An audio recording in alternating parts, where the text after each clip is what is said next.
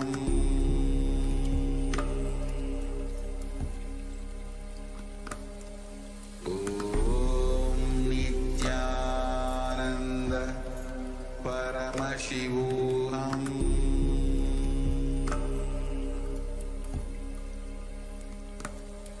Om Nityananda Paramashivoham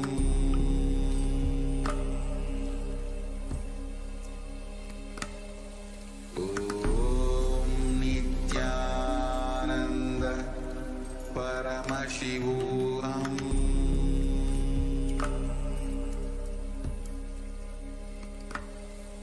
Om Nityananda Paramashivoham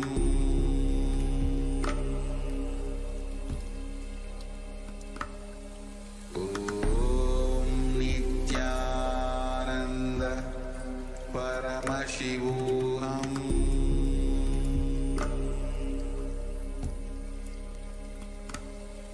Om Nityananda Paramashivoham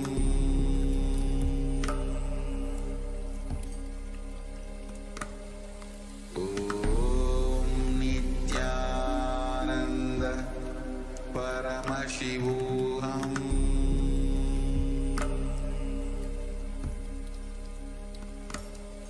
Om Nityananda Paramashivoham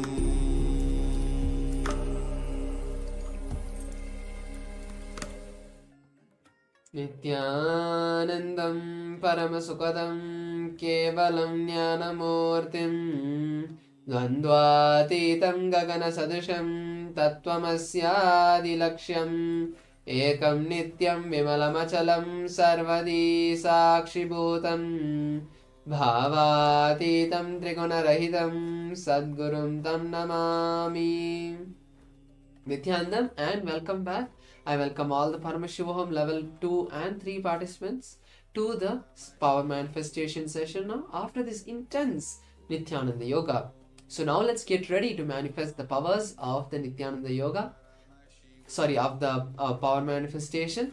Now please bring your eye bands. We are going to be manifesting the power of third eye reading today. So bring your eye bands, your alchemy products, your Atmalinga if you have one. Bring a paper and pen or your device, whichever you're going to be typing in. Or if it's the same device that you are using right now, that's perfectly fine.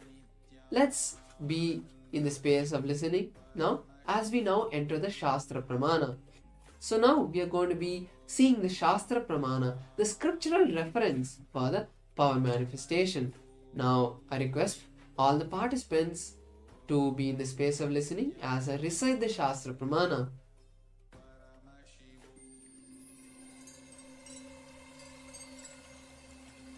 I welcome you all with my love.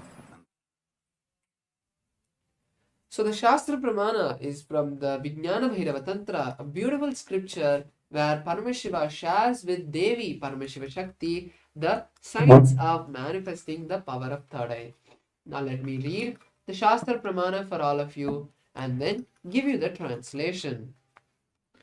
Kapalantarmanonyasya Tishtanmilitalochanaha Kramena manaso dadyat Lakshayet lakshyamuttamam. The meaning of this beautiful verse is by fixing the mind on the inner space within the crown center, having the eyes closed in succession and the body completely stable. By that stability of the mind and the inner space, one attains the space of being able to see any object or place beyond the sight. He has the vision of the goal, Lakshyam, and he is in oneness with Paramashiva. This is the beautiful technique of the power manifestation, the manifesting the power of third eye reading. So now, let's now get ready to manifest the power of third eye reading. Let's all close our eyes now. Please blindfold your eyes.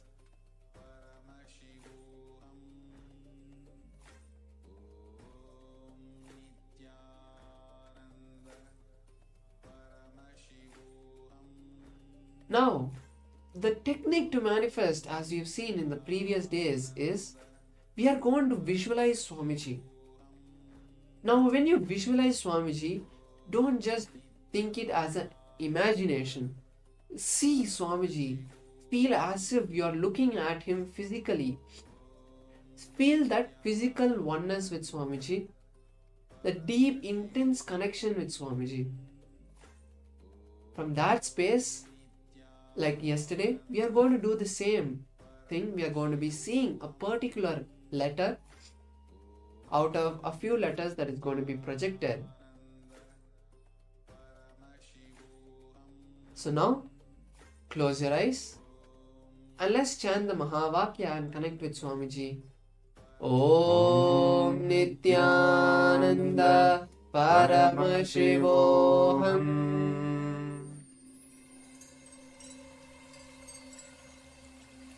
I welcome you all with my love and respects. Let you all open all your three eyes. Om Nityananda Paramashivoham.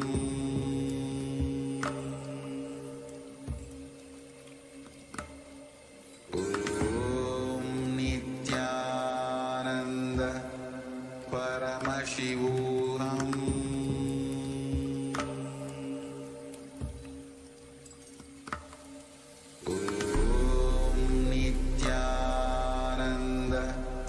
Paramashivoham.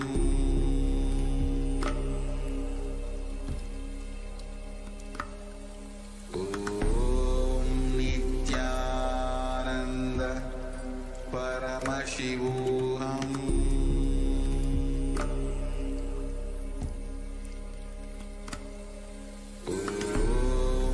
Nityananda Paramashivoham.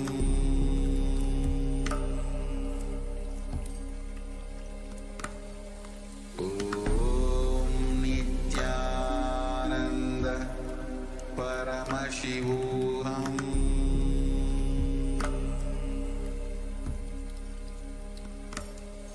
Om Nityananda Paramashivoham. Yes, so now requesting all the participants to please open your eyes and you can see what is projected to you, and you can start penning down. Before we show what is projected to you, you can start penning down whatever Swamiji is revealed to you through the third eye. Make sure you do it sincerely, without editing. So drop all the self-doubt that you may be having. Just whatever Swamiji is revealing to you, understand it is only He showing. In the third eye space, there is no place for any doubt or mind to interfere in any way. So just confidently, whatever you have seen through your third eye, whatever Swamiji has shown you through the third eye, just start penning it down. You can let us know in a comment section in YouTube or whatever social media you're joining us from. It may be Facebook. And also in the Zoom chat, please start letting us know what Swamiji is revealed to you.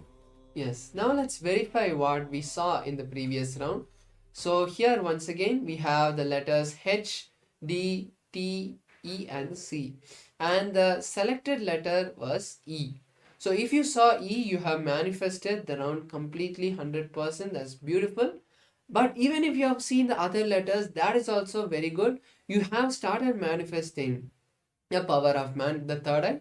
So now you can tell us if you manifested this round of the manifestation, whether you are able to see the correct letter. Now with this, let's move into the next round. Once again, let's all blindfold our eyes.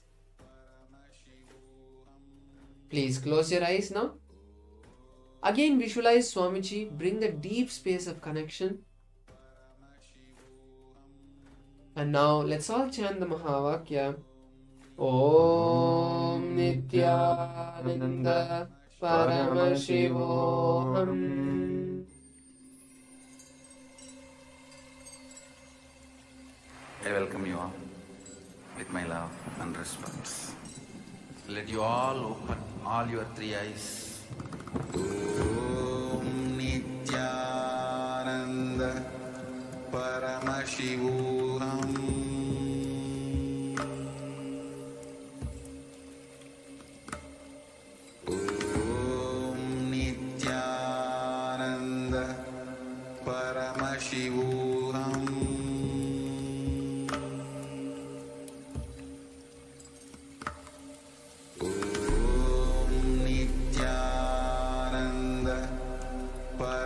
Paramashivoham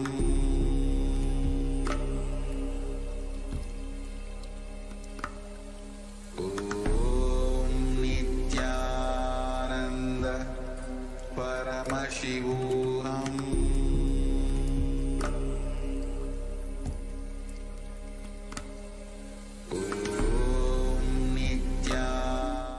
Yes, now please, all the participants, open your eyes. And again, start penning down and letting us know in the comment section in social media or Zoom what Swamiji has revealed to you. Please start penning it down before I move to the next round of our manifestation. Whatever you see is directly from Swamiji. So don't feel that, okay, last time I saw so many things, but it was not right. Why I'm not able to see if it's supposed to be exactly right. Don't feel all that. That is because your mind has interfered into what you have seen. When you allow yourself to be a pure channel, exactly what Swamiji shows and what is in front of you, you'll be able to see. So now let's verify what the different letters and what was the chosen letter for this round. So this time it's the letter A. So we have A, L, N, K and R. These are the different letters that were shown in this round. So if you saw A, that's very beautiful that you have manifested completely. Otherwise, even if you've seen the others like N, K, R or L, or if you've seen all of them, 2, 3 of them, that's beautiful. You're still started manifesting and celebrate the manifestation. So now, once again, let's now move into the next round. I request all the participants to once again blindfold yourself. Make sure your eyes are completely dark. You're not just closing your eyes, because the darkness that comes stops the eyes from working. And make sure that you're using your third eye, that you're trying to activate your third eye, not just close your eyes, because there's a lot of distraction that happens. So now, once again, visualize Swamiji, beautiful darshan we had yesterday or any of the days. Swamiji has been coming beautifully. Visualize Swamiji now. And now, let's chant the Mahavakya and connect with him.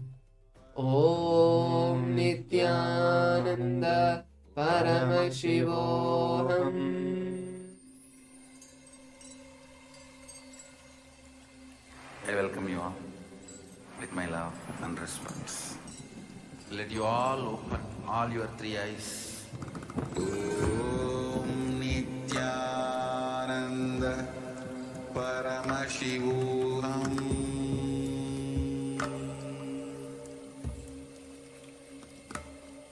Om Nityananda Paramashivoham.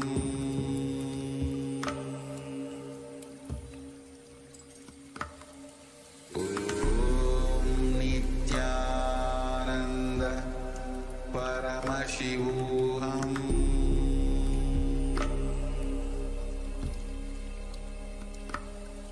Om Nityananda Paramashivoham.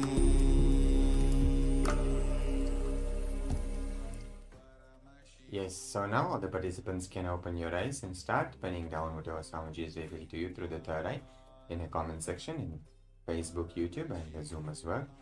Do not have any doubt that, oh, Swamiji may not be manifesting through me, maybe it is me who is trying to do that. No, please understand that it is only Swamiji that is manifesting through you. There is no even anything else that can possibly happen when you chant the Mahavakya and keep awareness on the third eye, remembering Swamiji in the third eye. So have that confidence and understanding that Swamiji is there with you. He is manifesting through you. So just simply tell and reveal whatever Swamiji has shown to you through the third eye. And yes, so now I hope all the participants have had posted what you saw, and now let's verify what was there in this round of the manifestation. So you can see this time the letters, again we have L, A, N, R and K. This time the chosen letter was R. So if you saw the letter R, that's beautiful. You have manifested this time. You have manifested 100% the manifestation. If you've seen the other letters also, that's beautiful. That you have seen those letters, that itself is amazing. Celebrate what you have seen. That is the best way to manifest a breakthrough during this round of the manifestation and throughout the manifestation itself. So now once again, let's now move into the next round. Please close your eyes. I request all the participants to close your eyes now. Once again, visualize Swamiji in your third eye. Connect with him. And now, let's chant the Mahavakya. Om Nityananda Paramashivoham. I welcome you all with my love and respect. Let you all open all your three eyes. Om Nityananda Paramashivoham.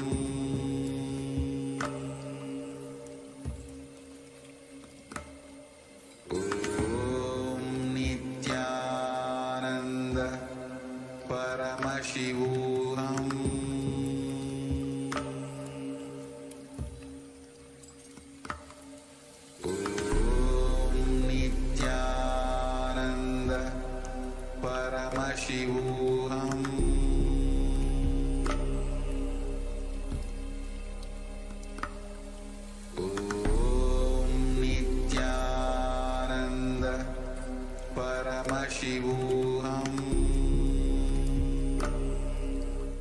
Yes, so now the participants can open your eyes and again start penning down what Swamiji has revealed to you through the third eye. You can let us know in the comment section, in the social media or the Zoom. Again, just remember it is Swamiji only who is manifesting through you, and you can try and just not to focus on the result, but to focus on the oneness with Swamiji. Because if you are focusing on the result, you will be missing that beautiful space of oneness with Swamiji, from where all the power is actually manifesting. So yes, it is not a binary logic, it's a multidimensional logic, but this is how it works. You just give priority, the only priority, to being with Swamiji and having that beautiful oneness with Swamiji, and then you will see that the powers will just start manifesting as a byproduct. So yes.